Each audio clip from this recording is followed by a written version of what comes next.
nikah dalam tradisi ulama itu unik. Sebetulnya itu nggak simpatik, tapi harus kita dengar. Sangat-sangat nggak simpatik. Kalau kamu dinikahkan kiai itu biasanya gimana? Uzawi juga alama amarokawahu bihi min imsakim bima'ruf au tasrihim. Itu kalau diterjemah itu maknanya itu kacau. Kamu saya kawinkan dengan satu perjanjian. Kalau sebaiknya terus ya terus, kalau sebaiknya cerai ya cerai. Barokahnya orang tidak tahu bahasa Arab itu ya amin amin. Padahal itu kalimat itu sebenarnya agak kacau karena pertama nikah sudah uzawi juga alama amarokawahu bihi, saya kawinkan kamu sesuai panduan yang diperintahkan Allah. Panduannya orang nikah itu hanya dua tadi, min imsakim bima'ruf, kalau baik ya terus, au tasrihim bi ihsan, kalau tidak baik ya cerai. Hadirin bilang amin amin, terus ya sudah, terus qabiltu nikaha wa taswijah. Tapi itu ilmu. Islam itu agama yang pro ilmu. Jadi cocok tidak cocok, kalau itu satu potensi dibicarakan. Sehingga setiap khitab kepada Nabi itu terusannya ada kata fa'in tawallau. Muhammad, kamu harus menerangkan Islam itu begini-begini. Tapi kalau mereka menolak ajaran kamu, jadi potensi nerima ya dibicarakan, potensi menolak ya dibicarakan. Makanya ini saya beri supaya barokah ya, dapat barokahnya ulama dulu saya baca ya. Faidatun qala Ibnul Qayyim. Ibnul Qayyim itu muridnya Ibnu Taimiyah. Ta'ammal khitabal Qur'an tajid malikan lahu al-mulku kulluh wa lahu alhamdu kulluh. Azimmatul umuri kulliha biyadi wa masdaruha minhu wa mawriduha ilaihi. Mustawiyan 'alal arsy la takhfa 'alaihi khafiyah. Min aqtari mamlakatihi aliman bima fi nufusi abidihi muttali'an ala asrarihim wa ala niyatihim munfaridun bitadbiril malakah yasma'u wa yara wa yu'ti wa yamna wa yuthibu wa yu'aqib wa yukrim. Jadi begini maksudnya, khitab itu otoritas dari minal a'la ilal adna, dari yang lebih kuat ke yang lebih bawah, itu namanya khitab. Kemudian harusnya kita semua sebagai manusia itu sebenarnya orang yang tidak sah memberi khitab, memberi perintah. Karena kita sendiri tidak berstatus khalik, pencipta. Jadi misalnya gini, saya janji sama sampean besok datang ke saya, kamu tak kasih uang. Besok saja saya tidak mesti hidup. Jadi janji itu sudah salah, besok saja saya tidak mesti hidup. Kalaupun hidup saja uang saya terbakar atau dicuri orang. Maka di sini dibutuhkan otoritasi khitab, harus diberikan zat yang punya otoritas penuh, yaitu zat yang nggak akan mati, yang nggak akan lumpuh, yang nggak akan mengalami satu gangguan sosial. Sebab itu dalam pandangan ulama tafsir itu punya akibat, saya ulang lagi, punya akibat bahwa hanya Allah yang berhak memberi khitab. Sehingga saking kerennya Allah itu bisa khitabun lil ma'dum. Ini di sini nanti ada contohnya. Sesuatu yang enggak ada kemudian Allah bilang kun menjadi ada. Sehingga Allah itu enggak bisa dibantah, enggak bisa ditentang karena bisa apa saja. Karena asbabul qudrah adalah al-khalqu. Kalau dalam ilmu tafsir, kalau sampean dalam ilmu manusia kan gini, sebabnya melihat itu mata. Kalau dalam ilmu tafsir enggak, yang bisa menjadikan Anda melihat itu menciptakan. Saya ulang lagi ya, jadi kalau dalam ilmu tafsir asbabur ru'yah itu al-khalqu, bukan al-basar. Kalau kamu melihat karena mata, berarti setelah jauh tidak bisa melihat, atau setelah tertutupi tidak bisa melihat. Tapi kalau kamu mengetahuinya karena menciptakan, maka kapan saja bisa melihat. Misalnya gini, saya punya emas 1 gram, kecil sekali 1 gram. Saya tanam di dalam Monas, kedalamannya 1 meter. Mbok saya sudah di Jogja, saya tetap tahu bahwa di Monas kedalaman 1 meter ada emas 1 gram. Kenapa? Karena saya yang menciptakan, yang mengatur itu semua. Sehingga setelah saya di Jogja, setelah saya di mana-mana tahu bahwa di Monas itu ada emas 1 gram dalam kedalaman 1 meter. Sehingga Allah ketika mengatakan saya ini zat yang super tahu, itu kata Allah gimana? Ala ya'lamu man khalaqa. Ala ya'lamu ana ta ora ngerti sapa man wong zat khalaqa kang gawe sapa man. Masa orang yang menciptakan kemudian tidak tahu? Jadi awal tahu itu karena menciptakan. Tapi kita ini sudah lama jadi bodoh karena kita tahunya pakai mata.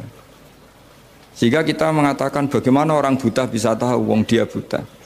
Kalau dia yang menciptakan tetap tahu.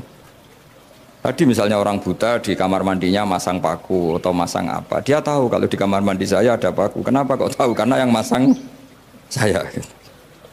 Nah, ini penting saya utarakan supaya nanti itu gampang analisis ayat-ayat berikutnya.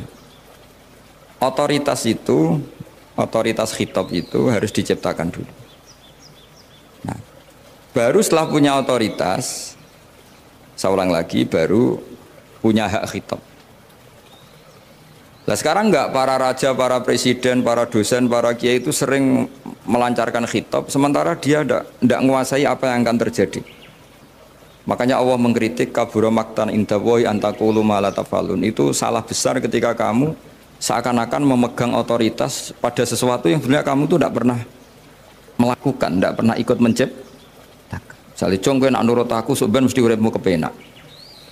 Otoritas itu dari siapa coba? Urip kepenak ya di luar wilayah kita, kehidupan besok juga di luar wilayah kita. Sampai kita kalau mau ke kuburan itu panduannya Nabi gimana kalau berdoa? Apa? Assalamualaikum daro qaumim mukminin wa inna insyaallahu bikum lahikun. Salam untuk kalian semua dan kita insya Allah suatu saat akan bertemu, insya Allah. Padahal mati itu adalah satu keharu. Tapi kalau yang di kuburan itu orang mukmin, kita tidak ketemu lagi sama mereka jika kita mati kafir, karena nanti tempatnya beda. Yang satu alamatnya surga, yang satu alamatnya neraka. Maka kata ulama, kata insya Allah di situ adalah kita masih berharap mati dengan status yang sama, sehingga bisa ketemu. Jadi itu artinya gini, di selain Allah itu bilang janji, bilang khitab itu enggak sah. Dulu kan Nabi Muhammad SAW itu saking yakinnya setiap problem itu ada malaikat Jibril datang, saking yakinnya. Suatu saat ada orang Yahudi tanya, Muhammad kalau kamu Nabi betul, beritahu kami tentang Dzulqarnain, beritahu kami tentang Ruh, beritahu kami tentang Luqman Al-Hakim. Nabi karena reputasi hariannya dipandu Jibril bilang, ya sudah besok datang lagi ke sini tak jawab. Ternyata Jibril nggak datang. Padahal semua ditunggu lama nggak datang sampai utusan. Padahal yang tanya orang Yahudi yang sukanya bully Nabi. Lama nggak datang. Lama-lama protes, Jibril ini gimana, saya dalam keadaan tertekan malah tidak datang. Datang-datang Jibril dengan tanda kutip nyalah. Yaitu ada ayat wala taqulanna li syai'in inni fa'ilun dzalika ghadan illa ayyasha. Jangan katakan besok bisa melakukan sesuatu tanpa mensandarkan itu semua kepada kekuasaannya Allah Subhanahu wa taala. Akhirnya semenjak itu Nabi mensyariatkan kalau kamu janji harus mengatakan insya Allah.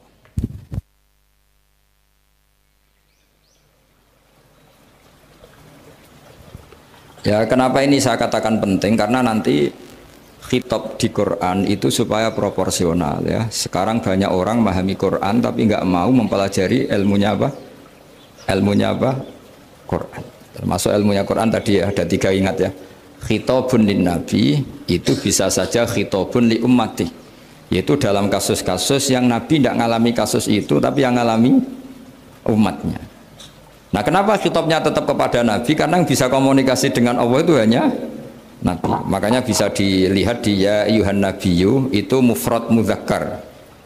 Nabi Muhammad itu satu orang yang berstatus lelaki. Kemudian idza talaqtum itu kalian semua. Harusnya kan kamu, karena dari satu orang ke satu orang. Tapi ini enggak. Wahai Nabi, jika kalian umatmu gitu. Jadi karena yang alami tolak itu umatnya. Terus kedua khitabun lin nabi, dan yang dimaksud itu memang Nabi, kayak sholat tahajud. Sholat tahajud itu sholat yang memang untuk Nabi. Karena tahajud yang menjadikan punya hak syafaat itu hanya Nabi. Sehingga ketika ulama, Nabi itu wajib tahajud, tapi kalau umatnya hanya sunat tahajud. Jadi Nabi itu termasuk Ya kelebihannya sekaligus bebannya wajib apa? Tahajud. Tapi bagi umatnya sunat. Kenapa? Karena Nabi ingin sekali punya hak syafaat. Kemudian sama Allah diberi instruksi, diberi syarat wa minal laili fatahajjat bihi nafilatallak asa ayyab'atsaka rabbuka maqama mahmuda. Muhammad, kalau malam kamu harus tahajud supaya kamu nanti diberi hak syafaat. Itu kalau umatnya tahajud nggak boleh sampai diteruskan ayat-ayat sa'ayat asuka, karena kamu tidak punya hak syafaat. Disyafaati saja tidak mesti. Tapi Nabi harus tahajud supaya punya hak apa? Dan perlu dicatat syafaat itu hadisnya sahih semua, di Bukhari ada, di Muslim ada. Cuma orang berlebihan cara menolak syafaat atau mengimani syafaat. Ada yang berlebihan ngimani sampai tidak pernah ngamal baik, mentang-mentang nanti dapat syafaatnya Kanjeng Nabi. Ada yang nggak percaya syafaat. Itu ya kebablasan juga, padahal itu ada di hadis sahih semua cerita syafaat. Itu khitabun Nabi, dan yang dimaksud memang Nabi. Sehingga umatnya tidak wajib tahajud, tapi Nabi wajib. Terus ketiga, khitabun lin Nabi sekaligus khitabun li ummati. Itu yang dimaksud di hadis Arba'in Nawawiyah. Wa inna wa ta'ala amaral mursalin bima amaral bil mu'minin, atau dibalik amaral mu'minin bima amaral bil mursalin. Dibolak-balik sama. Yaitu para nabi ya dikhitabi memakan sesuatu yang thayyibat. Para orang mukmin juga kena khitab memakan sesuatu yang apa? Thayyibat. Ini sama. Jadi ya ini ada tiga berarti ya, khitabun lin nabi, tapi yang dimaksud umatnya. Khitabun lin nabi yang dimaksud adalah nabi saja. Terus ketiga, khitabun lin nabi yang dimaksud plus umatnya. Nah, kajian seperti ini penting. Karena kesalahan Khawarij. Khawarij itu satu kelompok ekstrim yang tidak mengikuti Sayyidina Ali, juga gak mengikuti Sayyidina Muawiyah. Tidak mengikuti Ali, juga gak mengikuti Muawiyah. Disebut Khawarij. Khawarij itu jamaknya Kharijah. Dia keluar dari pikiran ala Sayyidina Ali, juga keluar pikiran dari Muawiyah. Di sini disebut dia khurut. Khurut dari kata Khawarij. Serba keluar, dia tidak mengikuti sana, tidak mengikuti sini. Akhirnya disebut Khawarij. Nah, Khawarij itu orang yang berpikir sesuai kritik yang dilakukan Quran. Tapi mereka lupa bahwa yang punya otoritas kritik itu Allah. Karena yang kalau boleh sama-sama terganggu, kerajaannya itu hanya Allah. Gini saya beri contoh ya.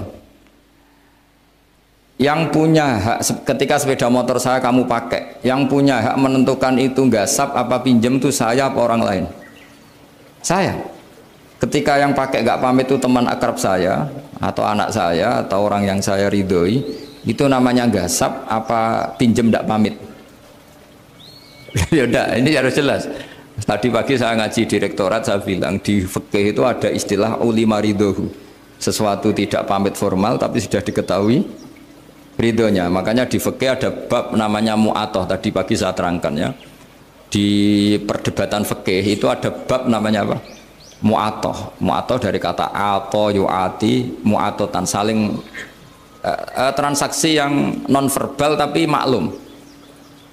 Ya seperti kalau kamu marung itu contohnya, kalau kamu marung di kantin terus makan gedang goreng, itu nyuri apa beli? Coba jawab saja. Kalau dikatakan beli kamu belum bayar. Kalau dikatakan nyuri terang-terangan. Coba kalau mbak-mbak milih mana? Itu nyuri apa beli? Kalau beli belum bayar. Kalau nyuri kok terang-terangan ya. Nggak nyuri apa beli?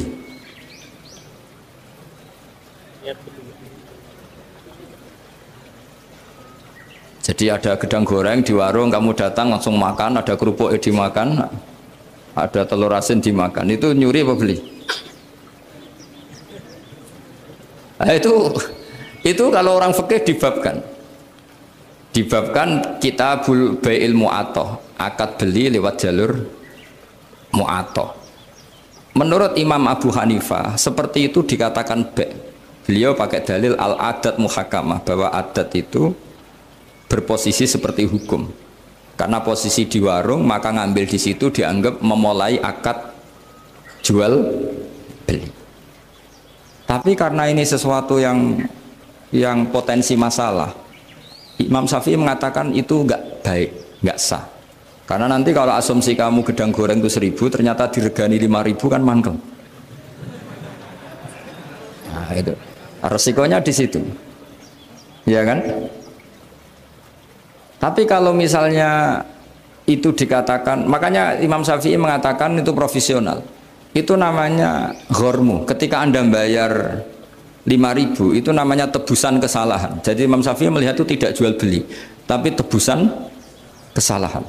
Sehingga kalau saya jadi hakim, misalnya pembeli bilang asumsi saya 1.000 Gus, terus kata baek, kata penjual, enggak Gus itu tak jual 5.000, saya harus memenangkan baek.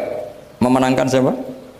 Penjual, karena penjual adalah pemilik gedang goreng itu, dan posisi yang makan adalah perusak barang orang lain. Gitu. Sehingga dimenangkan penjual, ya dimenangkan penjual.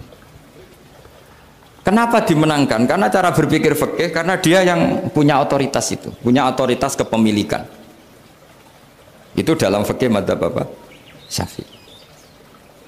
Nah, itu penting dalam analogi surga dan neraka. Orang Khawarij itu kalau ada orang dosa, itu dikatakan sudah tidak Islam lagi, dia sudah keluar dari Islam. Orang dosa itu wajib disiksa oleh Allah. Mereka bilangnya ya wajib. Dalam kelompok Islam itu ada kelompok namanya Khawarij, orang yang sangat ekstrim dalam berpikir. Dia mengkafirkan orang yang melakukan dosa apa? Besar, dihukumi kafir. Tapi pendapat ahli sunnah enggak, orang dosa besar ya dosa saja, tapi tidak usah dihukumi kafir. Kenapa? Cara berpikir ahli sunnah, surga neraka itu milik Allah. Kalau yang punya saja tidak apa-apa, ngapain ada yang ribet? Yang punya surga neraka itu Tuhan, dan Tuhan memanggil-manggil orang yang salah itu disuruh tobat. Anibu ila rabbikum, wahai hambaku yang berlebihan, yang masih dosa, ayo kembali ke saya. Kapan saja kembali ke saya tak terima. Sehingga dalam madzhab ahli sunnah, otoritas khitab, otoritas kepemilikan yang berhak ya yang punya, orang lain itu nomor 2. Sehingga tadi kalau Anda bawa kayak motor saya, dan Anda teman akrab saya, tidak pamit saya, kalau saya bilang itu nggak apa-apa ya nggak apa-apa. Kalau saya bilang apa-apa ya apa, nggak penting orang lain. Sehingga ini wilayah yang agak sensitif, tapi ini ilmu, mau tidak mau kita harus dengar. Sehingga di fikih ada bab ulima ridho. Misalnya ada orang makan gedang goreng di warung terus ditangkap Pak polisi, wah ini pencurian, mesti bakulnya nggak terima. Enggak ada pencurian, memang tak jual. Nah, yang kasus begini, ini yang kasus, ini mungkin kasusnya anak-anak yang masih kos atau masih mahasiswa. Warung kantin dijaga ibu-ibu. Ada anak makan lahap, dikira belinya cash. Setelah dimakan ternyata akadnya utang. Nah, itu pertanyaannya itu halal apa enggak? Karena asumsi baiknya monggo-monggo. Karena apa sudah mengkhayal nanti ada sekian uang cash didapatkan. Ternyata nyatet atau utang. Nah, kalau ngomong di depan, Bu saya mau makan di sini utang, kira-kira enggak boleh.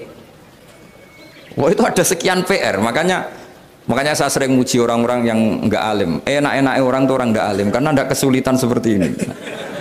Kita sebagai peneliti fikih itu sering kesulitan. Nah sama Anda misalnya naik Grab atau naik taksi atau apa, ketika Anda naik itu posisinya enggak sap apa pinjem, dikatakan akad sewa belum bayar, dikatakan pinjem nanti harus bayar. Jadi ada sekian masail fikih yang jadi perdebatan. Nah, apapun itu nanti kata finalnya itu dia yang punya, yaitu supir taksinya atau baeknya, penjaga warung tadi. Nah, sehingga hukum itu bagi orang lain sudah tidak sah kecuali bagi yang punya. Nah di sini ini kelihatan benarnya madzhab ahli sunnah wal jamaah. Ahli sunnah mengatakan apapun salahnya seseorang setelah dia beragama Islam itu wilayahnya Allah. Kita tidak bisa berbuat apa-apa. Makanya ada ayat laisalaka minal amri syai'un aw yatuba alaihim aw yu'adzibah. Muhammad meskipun kamu kekasih saya, kamu tidak punya otoritas menentukan si A dimaafkan, si A disiksa. Otoritas itu hanya bagi saya kata Allah. Sehingga banyak orang yang Nabi kurang srek karena membunuh pamannya Hamzah malah dikasih tobat sama Allah, namanya Wahsy. Wahsy itu orang yang Nabi gak suka karena pernah membunuh Sayyid Hamzah di perang Uhud. Tapi sama Allah marah dikasih tobat. Sa'labah yang sering ibadah di masjid, sering iktikaf, saking seringnya ibadah itu sampai digelari hamamatul masjid, merpatinya masjid. Tapi na'udzubillah beliau malah berakhir dengan su'ul khatimah. Kita tidak pernah tahu. Kenapa begitu? Karena begini. Wilayah yang absolut itu hanya milik Allah Subhanahu wa taala. Sehingga Nabi kalau ketemu Wahsy ya bilang, iman kamu sudah saya terima, Islam kamu sudah saya terima. Tapi saya ini manusia, tolong sembunyikan wajahmu dari saya. Karena kalau saya ingat kamu itu mangkel, karena ingat kamu pernah membunuh Hamzah. Tapi saya sebagai Nabi harus nerima iman kamu, karena Nabi itu gak boleh dendam. Tapi kalau mangkel-mangkel sedikit kayaknya agak boleh mungkin ya. Mungkin itu ya. Tapi profesional, Nabi sebagai manusia nggak berkenan melihat Wahsy, tapi sebagai Nabi legowo terhadap imannya Wahsy. Tapi Allah sendiri yang ngendikan laisa laka minal amri syai'un aw yatuba. Coba orang munafik, kayak apa salahnya orang munafik? Tapi ketika Allah ngendikan tentang orang munafik gimana? Wa yu'adzibal munafiqina in sa'a aw yatuba. Allah bisa saja menyiksa orang munafik insya'a kalau berkehendak au yatuba, atau Allah mengasih tobat. Nah, karena pendapat ahli sunnah itu lebih valid sesuai ayat-ayat Quran, maka yang diikuti mayoritas di dunia adalah mazhab ahli sunnah wal jamaah. Dan itu dimulai cara berpikir yang sederhana. Yang berhak menentukan khitab ya yang punya, titik itu saja. Yang berhak menentukan khitab ya yang, lah tentu yang punya alam raya ini hanya Allah Subhanahu wa ta'ala. Makanya Allah mensifati dirinya Malik Yaumiddin. Kita tidak bisa. Makanya bahaya ya, pikiran-pikiran kayak Khawarij itu bahaya. Sampai nggak usah tanya saya. Lalu Khawarij kalau di era modern siapa Gus? Anda provokator kalau tanya gitu. Ya itu tidak boleh provokator. Pokoknya pikiran itu salah karena membatasi otoritas Allah Subhanahu wa ta'ala. Allah itu paling tersinggung kalau sifatnya dipakai, dicatut. Di Sahih Muslim itu ada riwayat, di hadis Muslim termasuk hadis Sahih itu Bukhari dan Muslim, itu ada seorang soleh sujud. Pas sujud dia diinjek orang preman, kira-kira seperti itu kalau sama diinjek. Terus si yang sujud tadi bilang gini, wallahi, ada kata wallahi, wallahi la yaghfiru wallahu laka, demi Allah, Allah tidak akan maafkan kamu. Saat itu juga Allah ngasih wahyu kepada Nabi di zaman itu, bilang ke yang sujud, pahala sujud tak cabut, dia tidak punya pahala, dan yang menginjek dosanya tak ampun. Terus Nabinya tanya, kenapa ya Allah? Saya tersinggung, kata Allah, hanya disetatuskan nggak bisa memaafkan. Padahal wa anal ghafir wa anal akhid bidzunub. Saya adalah zat yang bisa maafkan, bisa nyiksa. Kenapa status saya tinggal satu? Allah kan bisa kan, walillahi mulkus samawati wal ardh yaghfiru liman yasha wa yu'adzibu man yasha. Tapi si yang sujud tadi menstatuskan Allah hanya satu, yaitu yu'adzib, menyik. Itu kata Allah, kok enak, saya ini Tuhan, bisa menyiksa, bisa mengampuni, kenapa status saya jadi satu? Kamu kan mesti gak terima. Status kamu dihilangkan satu, terima enggak? Gak terima. Sebagai suami kamu tetap punya dua status, bisa meneruskan nikah, bisa menceraikan. Coba status kamu tak ambil satu, nggak boleh menceraikan. Istri kamu gendut, walek, cerewet. Wah, posengnya bukan main itu. Sama mbak-mbak juga sama. Sebagai istri harus nurut sama suami gini-gini, tapi juga punya hak rafa, hak mengajukan gugatan cerai jika suaminya tidak jelas. Mau nggak dicabut status hak rafa? Nggak mau. Kalau punya suami walek, jelek, senang goda perempuan lain, itu kan. Nah, Allah itu punya status bisa memaafkan, juga punya status bisa menyiksa. Terus orang-orang yang sok soleh dengan tanda kutip itu kadang-kadang inginnya Allah tuh nyiksa terus sama musuhnya. Kalau sama dia memaafkan terus. Terus corong Jawa kan, aku mbahmu tapi kan gitu kira-kira itu. Kok enak gitu. Nah. Jadi ya sudah seperti itu. Lagi-lagi kata kuncinya apa? Beri otoritas itu hanya kepada Allah Subhanahu wa ta'ala, karena dia adalah pemilik otoritas sejati. Sehingga zaman Nabi siapa saja itu ya mungkin orang kayak apa dulu, Khalid bin Walid, perang Uhud kalah, itu panglimanya orang kafir zaman itu siapa? Khalid bin Walid. Dan dia melakukan pembunuhan masif zaman itu, tapi dia dikasih tobat, namanya Khalid bin Walid. Tapi Sa'labah yang tukang di masjid kadang berakhir seperti itu. Ya sudah, akhirnya kita mau tidak mau ya sudah introspeksi. Sampai sesoleh apapun kita selalu diajarkan doa ya muqallibal qulub tsabbit qalbi ala dini. Karena kayak apa kalau hati kita dibolak-balik? Karena cara berpikir tentang Islam dan tentang ateis atau tentang kekafiran itu mirip satu visi. Makanya ini hati-hati mahasiswa karena senangnya berpikir sendiri. Ada ngelantur kemana-mana. Saya beri contoh. Sampai kalau sekarang masih miskin, berbahagialah. Karena miskin itu mudah jadi orang dermawan. Kalau orang sudah kaya itu ribet. Coba misalnya sampean jadi santri saya, tak contohkan. Biasanya santri kalau sama kiainya akan loyal. Kamu miskin punya ayam 2, tak minta 1 boleh enggak? Boleh, padahal itu 50%. Ya, terus punya uang 100.000, tak minta 50.000 kira-kira boleh enggak? Boleh, padahal itu 50%. Tapi kalau kamu kaya, punya uang 1 miliar, tak minta 500 juta, boleh nggak kira-kira? Padahal itu berapa? 50%. Gampang mana dermanya orang kaya sama orang miskin? Untuk mengamal 50, itu mahasiswa yang masih miskin-miskin, uangnya hanya 100.000, nraktir temannya habis nggak masalah. Padahal itu berarti 100%. Uangnya 50.000 diminta temannya dikasihkan semua. Padahal itu aset satu-satunya. Nah, salaba itu cara berpikir gitu sehingga Allah tersinggung. Saya beri contoh ya, salaba itu singkat ceritakan kalau habis jamaah salam langsung lari pulang. Terus ditanya sama Nabi, kenapa kamu kesusu pulang? Gitu. Istri saya di rumah masih belum pakai baju karena gantian sama saya. Saking miskinnya tuh baju itu gantian. Sama nggak usah bayangkan lalu di rumah telanjang kayak apa, berarti kamu porno. Kamu porno berarti tidak boleh. Pokoknya ceritanya seperti itu, tidak usah lari, gantian pakai itu. Singkat cerita, ya Rasulullah, buat saya ini didoakan kaya. Sampai 3 kali Nabi bilang bisa saja miskin itu lebih baik bagi kamu. Lama-lama sampai memaksa Nabi, akhirnya Nabi berdoa. Terus beliau kaya dan Salabah agak salah, dia nggak minta paket kaya barokah tapi mintanya kaya saja, diturutin kaya.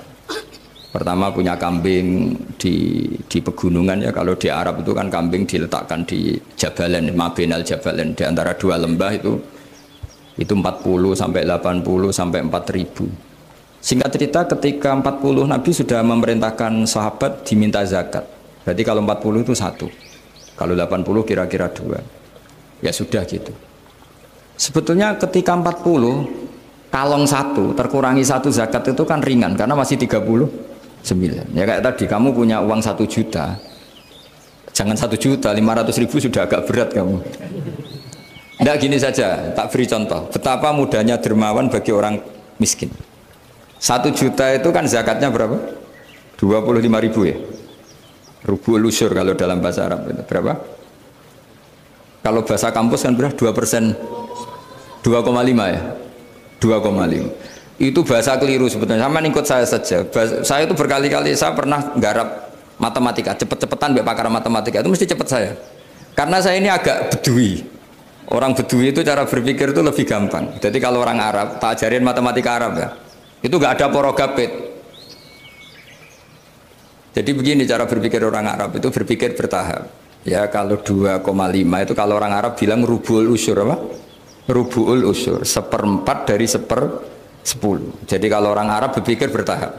Jadi misalnya 1 juta, 1/10-nya berapa? 100.000. Terus 1/4-nya berapa? 25.000. Jadi disebut rubul usyur, 1/4 dari 10. Jadi 1 miliar, cari 1/10-nya dulu, 100 juta. Terus 1/4-nya. Sehingga nggak usah porogapit ruwet. Jadi orang Arab kalau bilang 1/10 sama 1/20 itu tidak bisa. Karena nanti dadak porogapit. Orang Arab bilang al-usyur atau nisful usyur. Misalnya zakatnya apa itu zuru, berarti 100, 1/10-nya berapa? 10. Terus orang Arab kalau misalnya pertanian kamu biayai zakatnya 1/20. Orang Arab bilang bukan 1/20, nisful usyur. Berarti berapa? 100, usurnya 10, separuhnya 1/10, berarti 5. Lah 5 ini bahasa kamu apa? 1/20. Ya, bahasa orang kampus 5 kan 1/20. Kalau 10 1/10. Kalau orang Arab bilang apa? Usyur atau nisful. Kan gampang gitu. Ya saya ulang lagi ya. Berarti kalau 1/10-nya 1 juta, usurnya berapa? 100. Nisful usur 50. Ya. Gampang mana matematika Arab sama matematikanya sama? Daripada sama nggih paragraf itu pusing saya lihat itu. Ya sudah gitu aja. Pokoknya diusurkan semua. Orang Arab kalau bilang itu diusurkan semua. Berarti 1 juta. Misalnya zakat mal kan 2,5 berarti 1 juta. Usur dulu berarti 100.000. Lah zakatnya itu rubul usur 1/4 dari 1/10. Ya di 1/10 dulu berarti 100. Habis itu rubul usur 1/4 dari 1/10 berarti. Jadi gampang saja 1 juta. Tulis saja langsung 100.000 usur terus 1/4-nya 25. Gampang mana? Gampang lagi pakai kalkulator. Nah sekarang begini, kira-kira kalau kamu punya uang 1 juta diminta zakat 25.000 enteng nggak? Enteng. Biasa kan kita punya uang 1 juta naktir teman sampai habis 100.000 200 enteng. Tapi kalau sudah 10 juta 10 juta berarti rubul usurnya berapa? 250. Kalau 1 miliar 25 juta. Wah itu sudah pikiran kamu kan bikin toko baru, bikin konter baru. Nah kalau 100 miliar berapa? 200. Nah, sak labah ini ketika dimintai zakat ketika 40 enggak, masih kambing 40 enggak mau, 80 enggak mau, sampai hampir 4.000. Kalau 4.000 misalnya digawe rata-rata 51 aja digawe bulat ya. Berapa sebenarnya? Per 1.000 kan 20. Ya kan? Per 1.000 kambing kalau dipakai 50 saja per 1.000 kambing berapa? 20 kan? 20. Kalau 4.000 80. Kira-kira itu misalnya dipakai 50, apalagi itu 40 lebih banyak lagi. Akhirnya ngomentari sahabat yang disuruh Nabi ngambil zakat, wah ini tidak zakat, pemerasan. Karena jumlahnya sudah signifikan. Maka kalau kamu ingin dermawan sekarang, itu bisa dermawan 50%. Itu punya 2 ayam kurus lagi. Diminta masjid untuk syukuran, bawa aja. Punya kambing kurus 2. Nah, kamu hanya itu. Ada panitia masjid minta sumbangan, kasih aja 1. Sudah ngamal 50%. Tapi kalau punya sapi limusin 2, yang per 1 harganya 70 juta. Kalau diminta 1 kan nilainya tetap 50%. Gampang mana? Orang miskin sama orang kaya ngamal? Orang miskin. Terus kedua hebatnya orang miskin itu kalau ngamal itu dramatis. Oh, itu. Betul itu. Jadi makanya kenapa Nabi suka orang miskin. Loh, saya pernah ditanya, saya ini punya teman yang kaya raya. Dia biasa ngamal 1 miliar 2 miliar. Dia nggak terima sama fatwa saya, Gus kenapa Anda masih muji orang miskin? Ngamalnya tuh banyak saya sekali ngamal bisa 1 miliar, setengah miliar. Tapi kata saya, ngamal kamu itu tidak dramatis, nggak seru kata saya. Terus dia tanya, kok bisa Gus? Dia orang kaya, paling ngamal 1 miliar untuk bangun masjid, 1 miliar, setengah miliar bangun pondok, setengah miliar. Tapi kalau orang miskin, misalnya tukang beca, orang miskin kan pasti kawannya orang miskin. Kan nggak mungkin orang miskin utang Abu Rizal Bakri, utang Yusuf Kala kan nggak mungkin. Kenal saja ndak. Orang miskin kan utangnya sesama orang miskin. Itu pasti itu kan hukum sosial itu. Nah ternyata itu apa? Hari itu anaknya ndak makan, hari itu istrinya mau kelahiran. Utang sesama miskin, diutangi 50.000. Tapi uang ini dramatis, kalau hari itu nggak makan mati. Artinya apa? Ada orang amal 1 miliar untuk bangunan, kadang aksesoris, yang satu ngutangi 50.000 tapi taruhannya nyawa. Nah sekarang menyelamatkan nyawa sama bangunan keren mana? Maka berbahagialah orang miskin, karena komunitas mereka ini utang piutang urusan apa? Nyawa. Jadi ini lebih dramatis ya, lebih dramatis. Lebih keren. Makanya utang piutang orang miskin itu paling diabadikan Quran karena lebih. Keren, lebih keren. Karena nyawa apa? Loh saya ini kan termasuk kecil sudah kiai agak keren, sudah kiai agak mapan. Itu kalau orang-orang kaya nawarin saya paling Gus nggak ganti mobil, nggak ganti aksesoris mobil. Itu nggak keren. Al-Nadikan tetap ngamal pun nggak keren. Tapi kalau orang miskin, saya sering kan dengar cerita mereka orang itu ngeri. Kayak cerita yang diabadikan Quran itu, wa yu'thiruna ala anfusihim walau kana bihim khassasah. Itu Nabi ngumumkan saya punya tamu tapi hari ini saya tidak bisa hormat tamu. Ada sahabat yang usul, saya ya Rasulullah. Perlu dicatat dulu di Arab tuh nggak ada warung, nggak ada GoFood, nggak bisa kamu pesen online terus. Wah nih nanti delivery gitu nggak bisa. Nah terus akhirnya datang ke rumahnya, datang istri saya ada makanan tidak ada hanya untuk jatahnya bayi. Terus ya sudah bayinya kamu tidurkan supaya jatah itu dimakan tamunya Rasulullah. Tapi kan jatahnya orang satu, tamunya kan malu kalau nggak ada yang nemanin. Terus ya sudah lampunya dimatiin, pura-pura kamu nemanin. Wos yang satu ya ada piring sama sendok pura-pura nemanin, yang satu makan betul.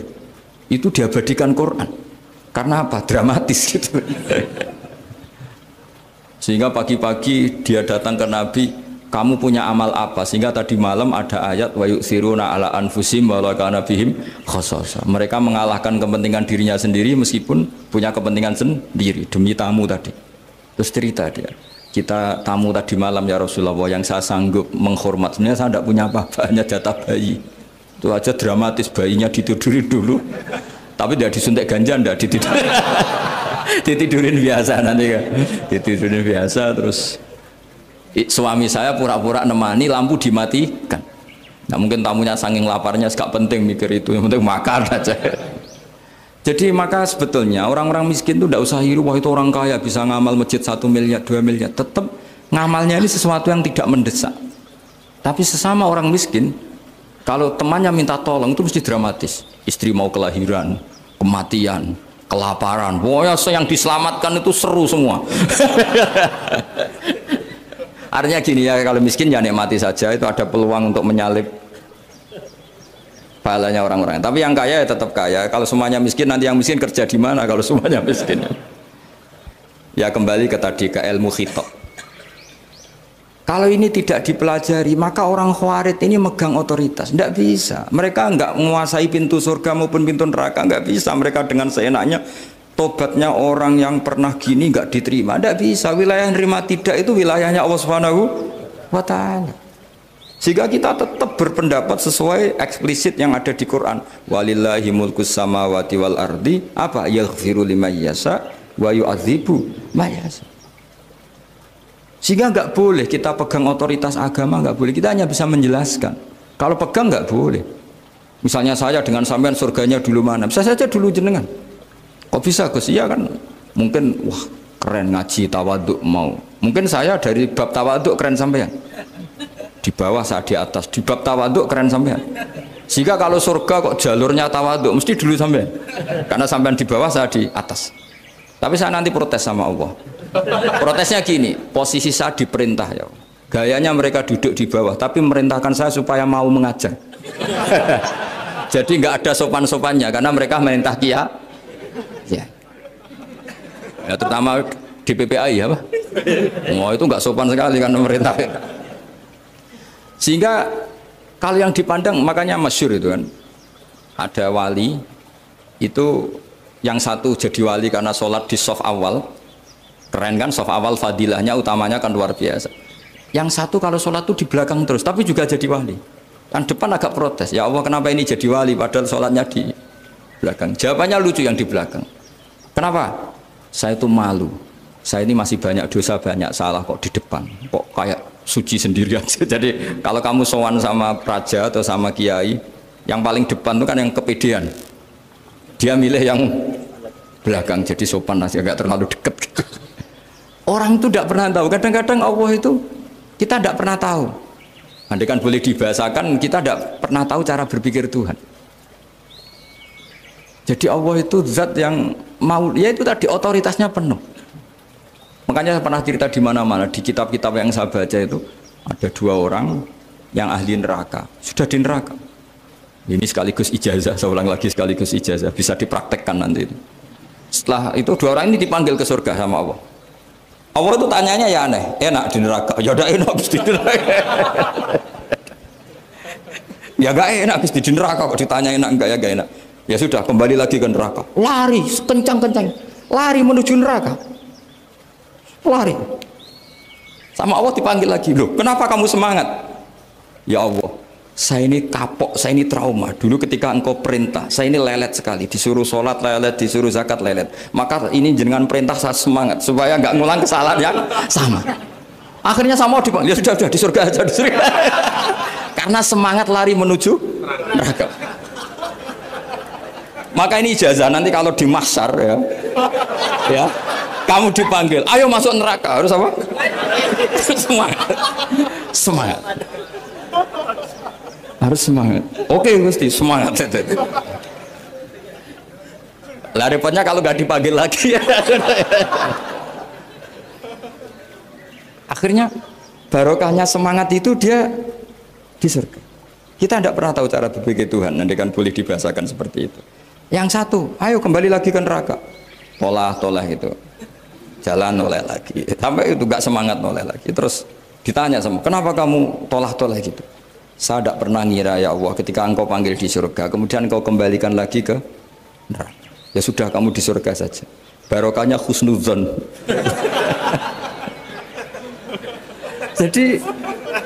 Jadi Tuhan itu unik. Makanya dalam tradisi ulama itu ad-dinu ar-riwayah, agama itu riwayat. Sebagian diredaksikan inna hadzal ilma dinun fanzuru amman ta'khuduna dinakum. Agama ini, ilmu ini agama, maka lihat riwayatnya. Karena kita tidak pernah tahu cara berpikir Tuhan. Kita harus mengikuti riwayat yang diutarakan Rasulullah SAW. Karena kita tidak pernah tahu.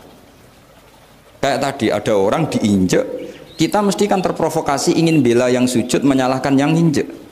Tapi ketika yang sujud mencatut nama Tuhan, Allah tidak akan memaafkan kamu. Itu Tuhan tersinggung karena sifatnya direduksi satu, diambil satu, disembunyikan satu. Loh, ada kan dia begini mungkin malah Allah maklumi. Saya tidak akan maafkan kamu. Enggak apa-apa Allah, kan saya. Kan tidak mencatut namanya Allah. Selama hidup saya tidak akan maafkan kamu. Allah nggak akan tersinggung. Karena dia sebagai manusia tentu punya dendam, punya rasa mangkal, punya emosi. Tapi kalau ketika bilang Allah tidak akan maafkan kamu, berarti dia mencatut statusnya Allah. Dan Allah disifatkan hanya satu dari sifatnya Allah, yaitu hanya sifat menyiksa. Padahal Allah punya sifat memaafkan. Ini hati-hati bagi orang-orang soleh, orang-orang yang terlalu berpikir keras dalam Islam, nggak boleh seperti itu. Masyhur itu kan, ada satu perkampungan yang sering secara masif terstruktural mau menghabisi Nabi, yaitu namanya kampung Usoyyah, Ro'lan sama Zakwan. 3 kampung ini sering koalisi mau menghabisi Nabi, sampai Nabi sering kunut nazilah, Allahumma an Ro'lan wa Zakwan wa Usoyyat asad Allah wa Rasulah. Sering dipasutkan gitu, tapi Allah malah turunkan wahyu, Muhammad kamu tidak boleh intervensi saya seperti itu. Bisa saja mereka dapat hidayah. Semenjak itu Nabi meninggalkan kunut nazilah. Terus dan sebagian ulama mengatakan itu awal diturunkannya ayat laisalaka minal amri syai'un au yatuba alaihim au yu'adzibahum. Jadi ini sekaligus lagi-lagi ini bab khitab. Jadi ya seperti kita punya, makanya orang itu tetap donga ya muqallibal qulub sabbit qalbi ala dini, karena otoritas itu bagi yang punya. Maka kata malik, kata pemilik itu kunci dalam ilmu tauhid atau ilmu tafsir atau ilmu apa saja. Misalnya gini, sampai saya punya rumah. Saya punya rumah yang ruangan depan itu ruang tamu, tentu dapat perlakuan khusus. Sering steril, sering bersih, bahkan dihias pakai bunga, pakai macam-macam. Ruangan tengah biasa, ruangan belakang buat buangan sampah, buat WC, buat macam-macam. Sah apa enggak? Sah. Kenapa? Karena saya pemiliknya. Apa? Karena saya. Tapi kira-kira yang sedang di ruang tamu, tanah yang sedang di ruang tamu yang dimanjakan juga nggak boleh kumo luhur. Bisa saja suatu saat saya rubah pikiran, rumah saya tak balik dari menghadap utara ke selatan. Yang dulu WC jadi ruang tamu, yang ruang tamu jadi WC. Langsung perlakuannya rubah 180 apa derajat, 360 derajat. Nah itu yang di sini nih, kenapa orang soleh pun tetap takut sama Allah, karena Allah tuh yaf'alu ma yasha, bisa melakukan apa saja. Sehingga tradisinya ulama ketika zaman ini sudah rusak seperti ini, ulama-ulama tidak ada yang khawatir. Karena Allah mensifati dirinya Al-Hadi sebagai zat penunjuk. Coba kita sudah tidak ditungguin nabi, nggak ditungguin wali, nggak ditungguin orang-orang soleh dulu. Tapi agama itu ya jalan sampai sekarang. Ada orang ngaji, ada orang sholat, ada orang zakat. Andaikan agama itu diserahkan manusia, sudah kita tidak bisa mempertahankan agama ini di zaman seperti ini. Tapi karena Allah itu Al-Hadi, zat yang memberi petunjuk, dan sifat Allah Ta'ala pasti tata'atsaru bi khalqih, pasti ada akibatnya di makhluk. Seperti Allah mensifati dirinya Ar-Razzaq yang memberi rizki. Buat zaman buyut-buyut perang dijajah Belanda ya tetap makan, ya tetap kawin. Kadang istrinya banyak padahal zaman jajan Belanda. Kita nggak dijajah aja susah. Dulu itu babah kamu istrinya satu atau dua, buyut-buyut kamu banyak yang dua padahal miskin. Karena Allah mensifati dirinya Ar-Razzaq. Mbok keadaan kayak apa orang tetap dapat rizki. Begitu juga Allah mensifati dirinya Al-Hadi. Mbok keadaan dunia rusak kayak apa tetap ada yang dapat hidayah. Jadi kamu tidak usah khawatir terhadap agama ini karena Allah mensifati dirinya apa? Al-Hadi, zat yang memberi petunjuk. Kayak apa Amerika, kayak apa Korea. Saya itu pernah di Korea, katanya negara ateis. Di sana TKI yang nyari uang, ternyata di sana itu bikin masjid. Coba kalau Allah menghendaki, di Korea ada masjid. Karena bikin masjid nggak boleh, kalau nyewa boleh. Jadi Korea itu ada satu aturan kayak di Jepang, kayak di umumnya negara maju. Yang sudah fungsi sosial itu tetap sosial, nggak boleh menambah yang baru. Jadi kalau dari gereja dibeli masjid boleh, tapi kalau tanah lapang dipakai masjid nggak boleh karena ngurangi tanah. Tapi kalau dari gereja jadi masjid boleh, dari bar untuk masjid boleh, dari pantai asuhan jadi masjid boleh. Pokoknya yang fungsi sosial. Saya pernah ngaji di masjid itu, bawahnya bar, atasnya gereja, atasnya lagi masjid. Kadang ya balik masjid dulu, bar, baru gereja. Karena memang yang sudah kawasan sosial ya, kawasan publik ya untuk publik. Kita tidak pernah mengira kalau di sana ada tauhid. Tapi Allah itu Al-Hadi, apa? Allah itu Al-Hadi. Sehingga ya, delala ada orang Indonesia kerja di sana, terus nuraninya tersiksa kalau tidak ada tempat sujud. Akhirnya mereka urunan bikin masjid. Banyak yang santri saya sering ngaji saya. Ya saya ulang lagi ya. Jadi cara mikir khitab sama Allah gitu dulu ya. Enggak boleh kamu berpikir khawarid yang membatasi kekuasaan atau hidayatnya Allah Subhanahu wa ta'ala. Karena kita tidak pernah tahu. Sa'labah ngomong gitu itu masalah besar. Karena mengatakan kekasihnya Allah itu pemungli. Karena tadi, wah ini tidak zakat lagi tapi apa? Pungli. Ini apa? Pemerasan. Karena tadi jumlahnya sudah sekitar 4.000, zakatnya kan banyak sekali. Makanya saya mohon, saya model di UI itu setuju, kalau zakatnya dimulai dari kecil lebih ringan. Misalnya kita gaji 1 juta, dipotong 25.000 kan ringan. Tapi kalau gaji kamu 1 miliar, kan mendingan untuk bayar supir, buat yang jaga gudang, kan mesti pikir aja sudah macam-macam daripada dipakai zakat. Ya, jadi diantara menganalisis Quran adalah apa? Dudukkan Allah sebagai malikul umur kulliha, yang menguasai semua urusan. Tapi kalau kita apapun hebatnya hanya sebagai ulama, hanya sebagai mufti, hanya sebagai kiai, itu tidak punya otoritas. Sehingga misalnya banyak kan, misalnya anak yang kita cintai, kita modali malah bangkrut, yang tidak kita modali malah kaya. Karena urusan tidak di tangan kita, tapi di tangan Allah Subhanahu wa ta'ala. Masjid juga gitu. Masjid yang dikelola secara sehat, ramai jamaahnya gini-gini, itu dikelola oleh manajemen. Ada masjid yang kelihatannya sepi, jamaahnya ya sedikit, tapi kadang-kadang diridhoni Allah. Kenapa? Karena masjid itu nggak menjadi problem sosial bagi komunitasnya. Saya beri contoh, masjid ramai tentu baik, nggak perlu saya ceritakan. Karena masjid ramai itu ya mesti baik. Masjid yang banyak jamaahnya tentu baik, itu nggak usah dibicarakan. Tapi ada beberapa masjid yang sepi, tapi Allah itu suka. Kenapa? Karena lembaga agama itu nggak boleh mengganggu sistem sosial. Jadi kita tidak pernah tahu cara berpikir Nabi. Yaitu banyak kan sahabat habis sholat duhur, ba'diyah di masjid, qobliyah di masjid. Apa kata Nabi? La taj'alu buyutakum kuburan, cung nak apik aja mbok entek-entekno ning masjid. Omam yo bagiai keapian. Rumah kamu jangan jadikan kuburan. Jadi sholat sunatnya di masjid, ba'diyahnya di masjid. Pulang-pulang tanya, mah makannya di mana? Terus marah-marah karena kurang disediakan makanan. Kan lucu kan? Di masjid Qobliyah, Ba'diyah, pulang-pulang tanya Allah. Makanan tersinggung lagi kalau belum disediakan. Akhirnya apa? Anak-anak kita yang kecil kenangan melihat bapaknya itu apa? Bapak itu orang yang kalau dari masjid tanya makanan dan marah kalau tidak kesampaian. Coba kalau kamu datang dari masjid sholat, kenangan anak kamu apa? Bapak itu orang yang kalau datang dari pergi sholat. Sehingga kenangan anak-anak kita ini melihat kita sholat sujud di rumah. Jika Nabi membahasakan apa? Jangan jadikan rumah kamu sebagai kuburan, kasih jatah sholat. Sehingga ulama mengatakan jamaah itu paling baik itu di masjid untuk jamaah fardu. Untuk sholat sunat beberapa malah sebaiknya di. Sehingga saya ini sebagai kiai ya sering bingung. Bingungnya kadang ada orang terlalu overacting, ingin masjidnya ruame sehat. Yang satu enggak. Saya ini sering dipamiti. Biasa akhirnya bingung. Bingungnya ya barokahnya ngalim itu bingung. Kalau enggak ngalim malah enggak bingung. Karena ya sudah harus gitu. Sampai tak beritahu ya. Nabi awal ngendikan itu ju'ilat lanal ardu kulluha masjidan. Semua tanah Allah itu hakikatnya masjid. Apalagi ini rumah kita.